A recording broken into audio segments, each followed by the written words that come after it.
طريقة تحضير محشي الملفوف.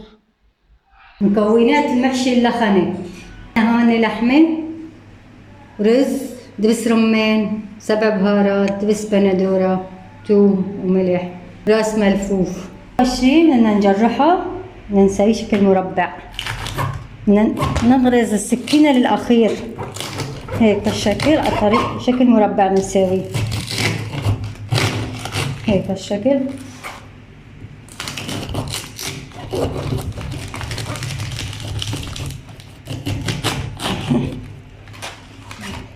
بصير شكل مربع شغله بالسلق ما يعذبنا، رأسا بطلع.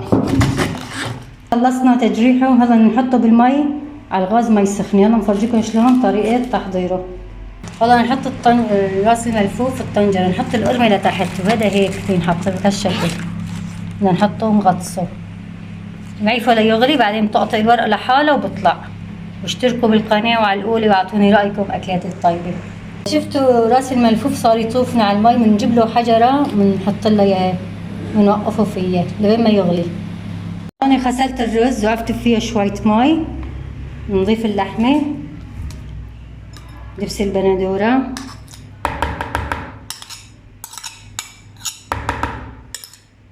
ورش البهار على اللحمة، رش الملح. هلا نحركه لتدوب البندورة بقلب المي، فرجيكم شلون تصير. وهلا بدنا نضيف شوي دبس رمان بعد تبلة شوي.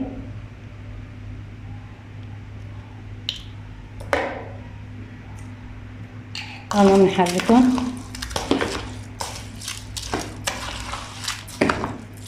بعدين فرجيكم شلون نلفه. وهلا هيك صارت التبلة جاهزة لللف. هلا نفرجيكم شلون طريقة لفه كمان. هلا قلبناه على الطرف الثاني، دي بلشوا شلون صار يطلع. بدنا نسحب كل ورقة برقتين نطالعها ونفرجيكم شلون بدنا نعمل. انا نفرجيكم طريقة لفه. هلا اول شي نفصله، بدنا نقسم هيك بالطول عشان طالع العض بالشكل. بعد ما طلعنا العض لقيناها كبيرة نسويها تنتين، هاي بتطلع تنتين لأنه كبيرة. والله نفرجيكم طريقة لفه كمان بهالشكل هيك بهالشكل نلفه هيك بهالشكل هيك. شغلته كتير سهلة هيك بهالشكل يصير. صحتين هنا وعافية. بعد ما خلصت لفه طبقته بالطنجرة بهالشكل. هلا بفرجيكم ايش بدي احط في قلبه. حط نعناع،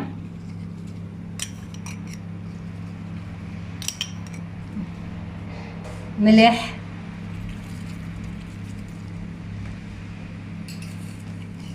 ملح الليمون،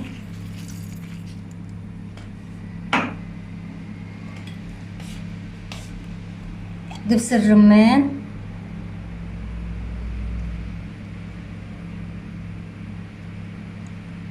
وحسب الرغبة شلون بتحبوا حماضيته كمان، بس ايش بدكم حطوا. والله هون عندي توم مدقوق بدي احطه كمان.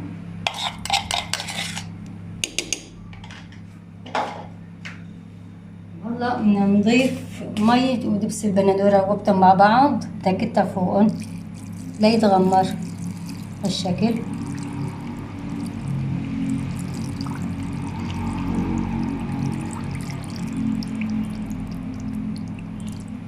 عيفة على الغاز شغلة ساعة وعلى الواطي. هلا بقى بدنا نكبسه بهالشكل عشان ما يطوف بهالشكل. وصحتين هنا وعافية. والله استوى ان شاء الله. صحتين هنا وعافية. شو شلون صار؟ شلون صار هيك بهالشكل استوى.